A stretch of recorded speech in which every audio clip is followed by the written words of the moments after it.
반갑습니다. 오늘 설법을 하게 된 미사일 전략사령부 무국사 주지 신영 법사입니다. 제가 설법하게 될 주제는 악을 행하지 말고 선행을 실천해야 한다입니다. 오늘의 이 설법을 통해 인생에 있어 옳은 것과 그른 것에 대한 설법과 수행을 함께 나누고자 합니다. 설법에 들어가기에 앞서 오늘 주제와 관련된 질문을 드려보겠습니다. 불교의 가르침 가운데 가장 큰 의미는 무엇일까요?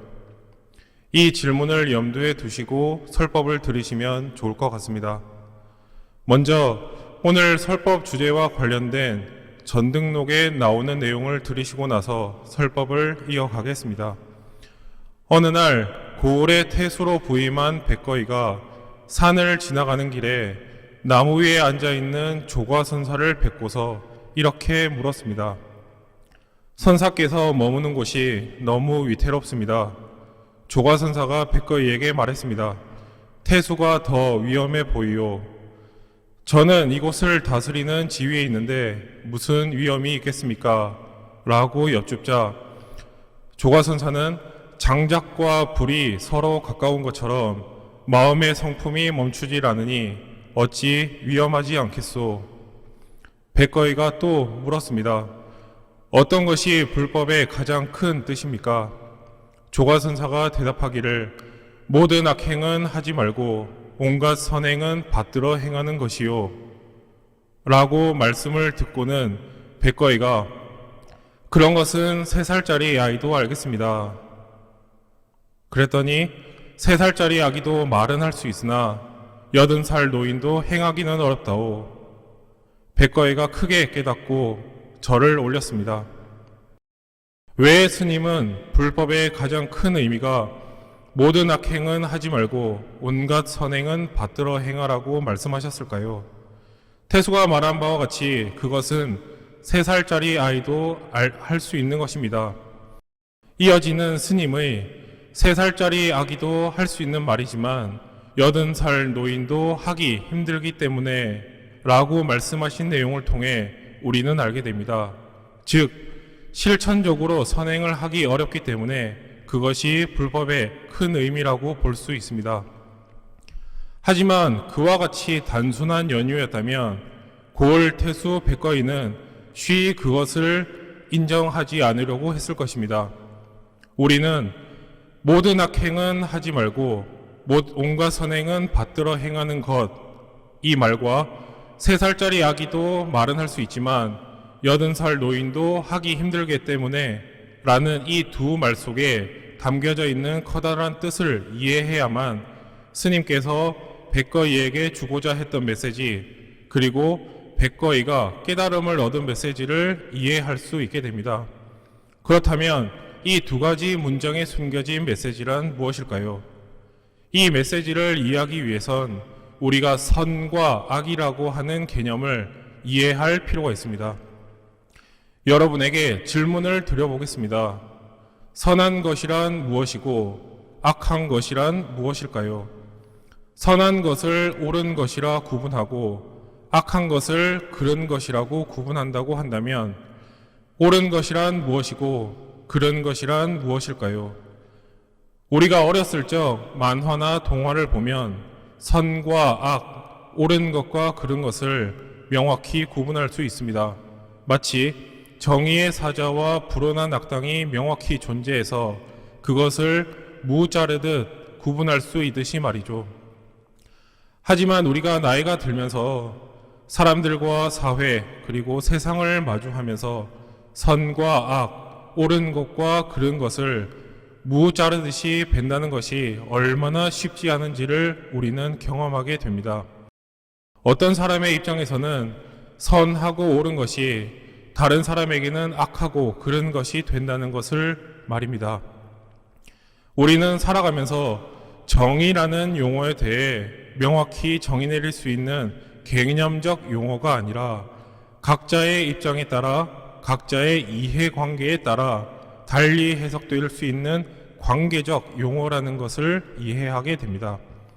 선과 악, 옳고 그른 문제에 대해서는 입장에 따라 관계에 따라 선과 악을 달리 해석할 수 있는 회색 지대가 너무나도 많다는 겁니다.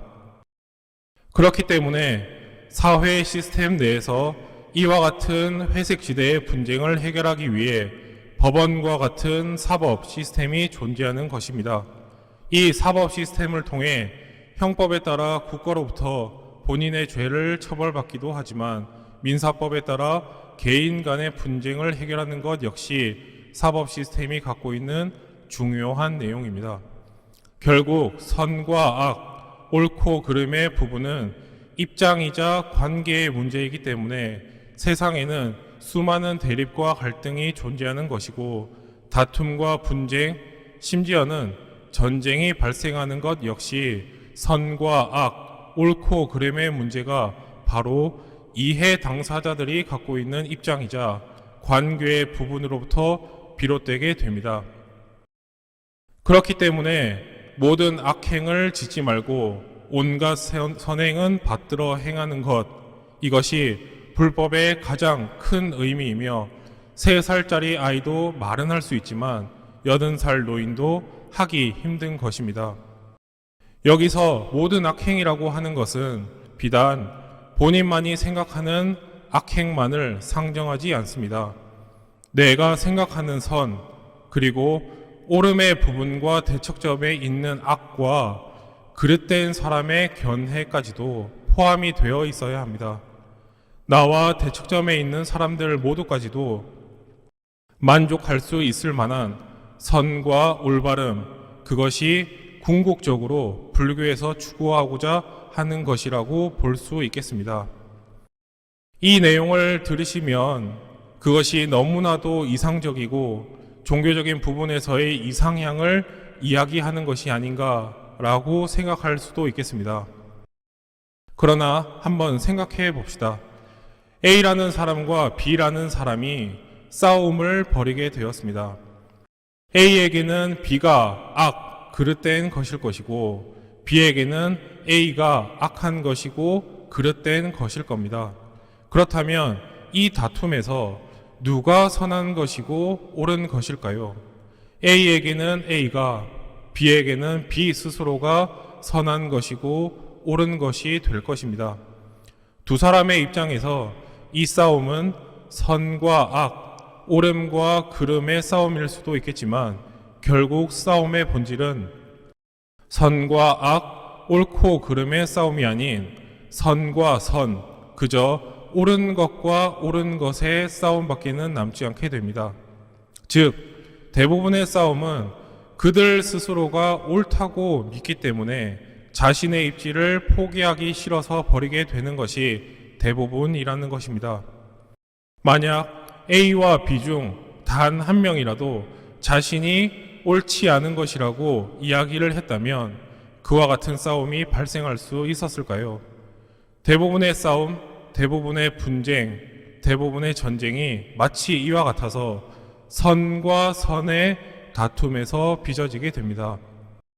그리고 궁극적으로 이와 같은 선과 선의 대립을 막기 위한 가장 커다란 방법은 자기 스스로가 선이 아닐 수도 있다는 자기 참회와 나 스스로가 상대방의 입장이었다면 어떤 행동을 취했을까와 같은 역지사지의 마음을 갖는 것이 대부분의 분쟁을 막을 수 있는 유일한 길이라는 것입니다.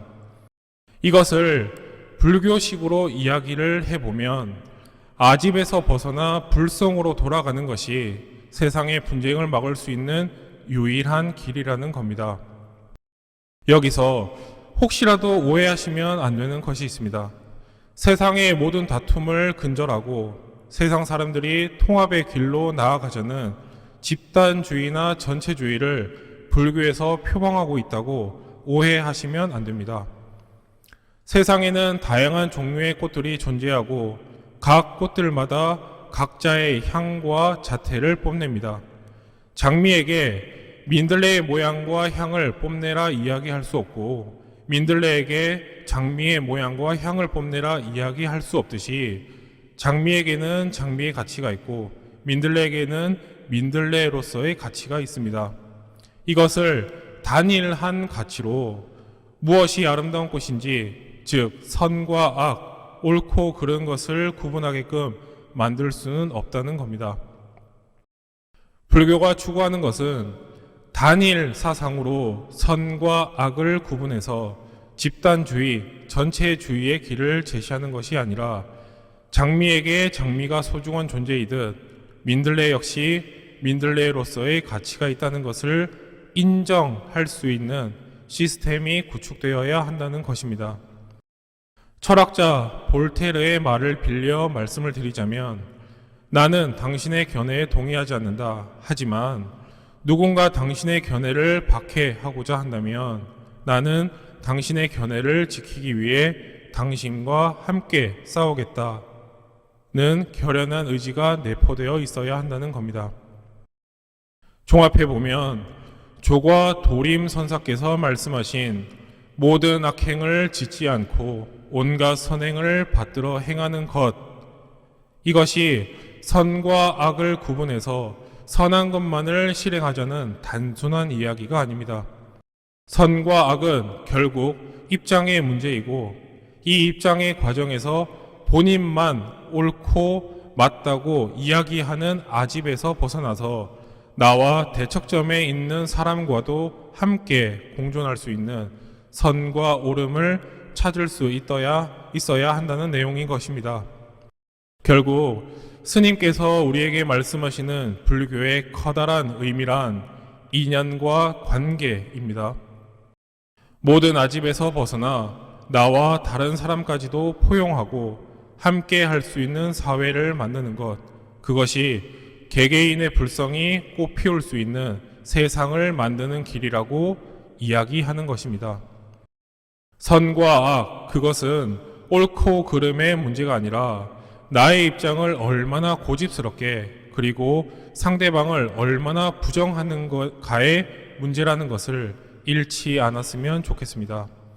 자신이 옳은 만큼 상대방도 옳을 수 있다는 역지사지의 자세가 비로소 분쟁의 끈에서 자유로울 수 있다는 것을 잊지 않으시길 바라며 오늘 본문을 마치겠습니다.